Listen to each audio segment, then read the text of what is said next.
If A and B are two को prime numbers then A cube and B cube are. देखिए, जब भी आपके पास को प्राइम नंबर होते हैं, को प्राइम वो नंबर्स होते हैं जिनका आपस में कोई भी कॉमन फैक्टर नहीं होता। लाइक अगर मैं 4 की बात करूं और 9 की बात करूं, 4 के जो फैक्टर है दैट इज 2 इंटू 2, 9 के जो फैक्टर है दैट इज 3 इंटू 3।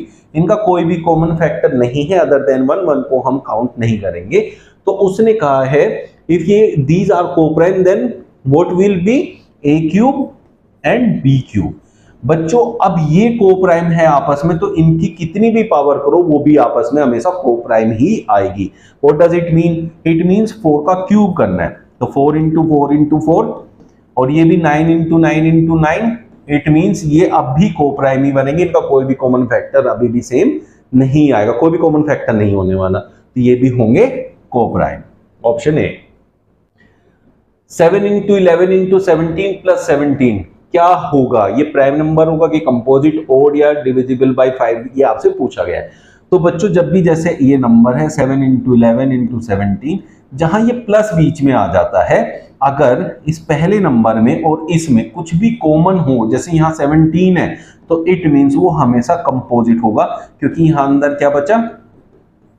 एक नंबर, इस पूरे नंबर का एक फैक्टर ये हो गया और एक फैक्टर ये। और जब हमारे पास एक से ज्यादा फैक्टर किसी के भी नंबर के होते हैं अदर देन 1 और इटसेल्फ, तब वो हमेशा कंपोजिट नंबर कहलाता है। Therefore it is a composite number.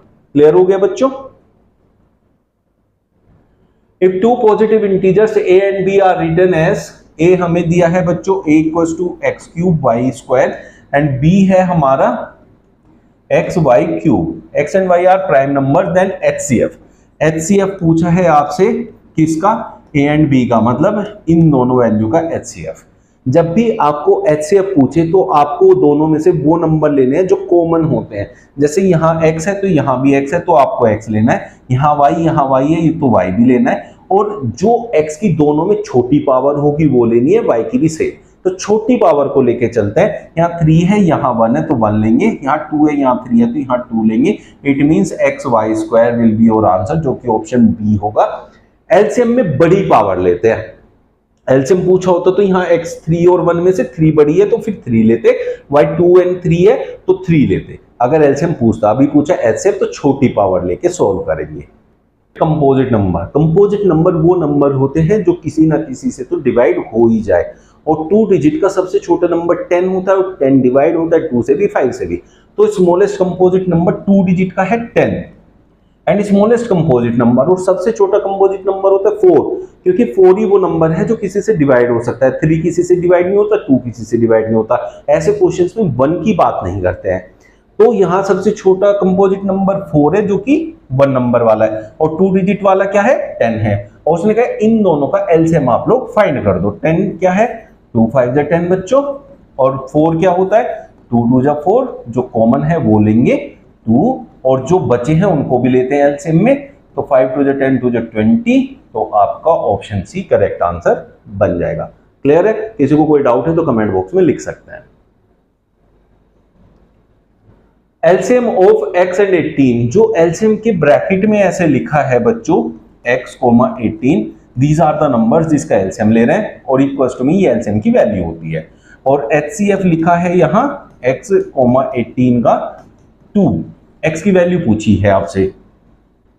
तो आपको थ्योरम पता है कि LCM into HCF equals to होता है पहला number into second number. LCM कितना दिया है? 36, HCF कितना दिया है? 2, एक नंबर कितना है? x, दूसरा नंबर है 18, 18 2 जा 36, 2 2 जा 4 इज योर x। तो ऑप्शन सी आपका करेक्ट आंसर हो जाने वाला है।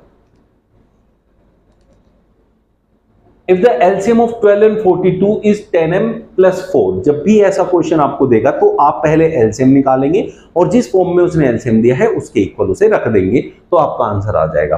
तो एलसीएम किसका है बच्चों? एलसीएम है 12 एंड 42 का, ठीक है।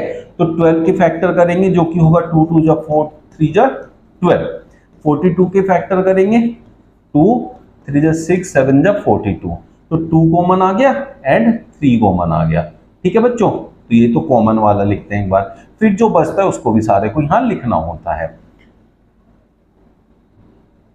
84 आपका ये आ गया।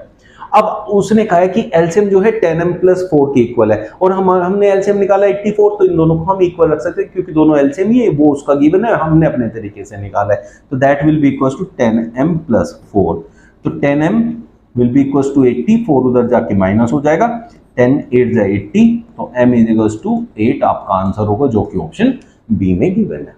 क्लियर है बच्चों? Least number that is divisible by all the numbers from 1 to 10 both inclusive is, इसकी बहुत एक आसान सी ट्रिक समझाता हूं आप लोगों को। उसने कहा 1 से 10 तक सारे नंबर अगर मैं लूं और उनसे कौन सा नंबर होगा जो डिविजिबल हो जाए, लीस्ट नंबर, सबसे छोटा नंबर जो उन सब नंबर से 1 2 3 4 5 6 7 8 9 10 सबसे डिवाइड हो जाए, तो वो होता है इन सब नंबर का एलसीएम। और उसको फाइंड करने में टाइम बहुत वेस्ट होता है, तो उसके लिए मैं बताता हूं आपको। यहां ऑप्शन है 10 100 504 एंड 2520। अब बच्चों ध्यान से समझना, जो भी एलसीएम होता है नंबर्स का वो उन सब नंबर से डिविजिबल होता ही होता है। तो यही चीज हम यूज करेंगे क्योंकि हमें डिविजिबिलिटी रूल्स आते हैं। तो हमें पता है कि 1 से 10 तक 5 आता है, तो 5 से वही नंबर डिविजिबल होगा जिसके लास्ट में 0 या 5 होता है, तो इट मींस ये नंबर तो नहीं हो सकता, बाकी तीनों हो सकते हैं। फिर हम जो सबसे आसान जो आपका डिविजिबिलिटी रूल है वो है 3 का। 3 क्या कहता है, सभी डिजिट्स को ऐड करो और देखो कि वो 3 से डिविजिबल है कि नहीं है। तो ये तो नहीं है, ये भी नहीं है, और ये देखो बस एक ही बचा, तो ये आपका आंसर हो गया 2520। तो एलसीएम निकालने की जरूरत नहीं है। बट अगर आपको एलसीएम से ही करना है तो जब भी ऐसा क्वेश्चन होता है तो जिन नंबर से वो डिवाइड करने के लिए कह रहा है उन सबका आप एलसीएम निकाल दो, that will be your answer. If p and q are natural numbers and p is the multiple of q, then what is the HCF of p and q? तो ऐसे केस में जो आपका आंसर होगा that is option C. p and q are natural numbers and p is the multiple of q. q का multiple है, जैसे 4 का मल्टीपल ले लेते हैं, 4 का मल्टीपल है 12, तो 4 जो है 4 से ये डिविजिबल होगा ही होगा, और नेचुरल नंबर है is the multiple. Then what is the HCF? HCF हमेशा वो ही नंबर होते हैं जिसका वो मल्टीपल होता है, therefore the answer is option C Q. Least number which when divided by 18, 24, 30 and 42 will leave in each case the same remainder 1 would be. जब भी ऐसा क्वेश्चन होता है उसने क्या कहा है, least number which when divided, आप इन सब नंबर से जब भी हम उस नंबर को डिवाइड करेंगे तो 1 रिमाइंडर आएगा। तो ऐसे केसेस में हमेशा क्या करना है, इन सब नंबर्स का एलसीएम निकालना है और फिर 1 कर देना है माइनस। बहुत से बच्चे इसमें प्लस कर देते, प्लस नहीं करना है, माइनस करना है, तभी वो नंबर बनेगा। ठीक है बच्चों, दूसरा इसका ऑप्शन बताता हूं, दूसरा तरीका बताता हूं, बहुत आसान सा, वो देख लो, उसमें और बढ़िया लगेगा आपको। अब इनमें से एक नंबर है, ठीक है, वो इन सब से मैं किसी भी नंबर से डिवाइड करूंगा तो एक रिमाइंडर आएगा, ऐसा वो कह रहा है। तो इट मींस अगर मैं पहले ही 1 माइनस कर दूं 2519, तो ये होगा 2518 और ये होगा 2520। अब ये नंबर जो है इन सारे नंबर से डिविजिबल हो जाएंगे क्योंकि जो एक रिमाइंडर बच रहा था वो मैंने यहां से हटा दिया। अब यहां मैं सारे नंबर्स देख रहा हूं तो मुझे किससे डिवाइड करना है, 18, 24, 13, 30 से करना है। 30 क्या होता है, 10 3 जा 30, तो लास्ट में 0 होगा तो ही डिविजिबल हो सकता है, ये नहीं हो सकता, ये नहीं हो सकता, दिस इज द आंसर। तो this trick can be applied. तो 2520 जो आया था 2521 से आया था, therefore ऑप्शन इज सी जो कि करेक्ट होगा। 3 alarm clocks ring their alarm at regular intervals of 20, 25 and 30 minutes respectively. They first beep together at 12 noon. At what time will they beep again for the first time? जब भी आपको together वाला question मिलेगा, कहीं भी together में कोई काम करना है, वहां आपको ऑलवेज एलसीएम पे जाना है, एलसीएम फाइंड कर लो, बस वही आंसर होता है। तो यहाँ 20, 25 एंड 30 का आप अलार्म वो निकाल लीजिए एलसीएम। 20 के फैक्टर्स 2 2 जो 4 5 जो 20, ठीक है बच्चों, ये होगा 5 5 जो 25 और ये होगा 2 × 3 × 5।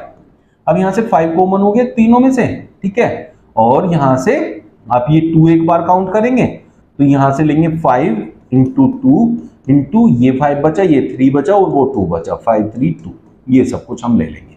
तो इसमें क्या आ गया, 5 3 जा 15, 2 जा 30, 10 जा 300, अब 300 मिनट्स, 300 मिनट्स, अगर 300 मिनट्स को 60 से डिवाइड करते हैं तो 5 आवर्स आता है, तो 5 आवर्स के बाद, तो 12 नून पे वो एक साथ इकट्ठा रिंग हुए थे, तो 5 आवर्स बाद मींस 5 PM, जो कि आपका ऑप्शन सी में गिवन है, 5 आवर्स के बाद होगा तो 5 PM हो जाएगा। ठीक है बच्चों।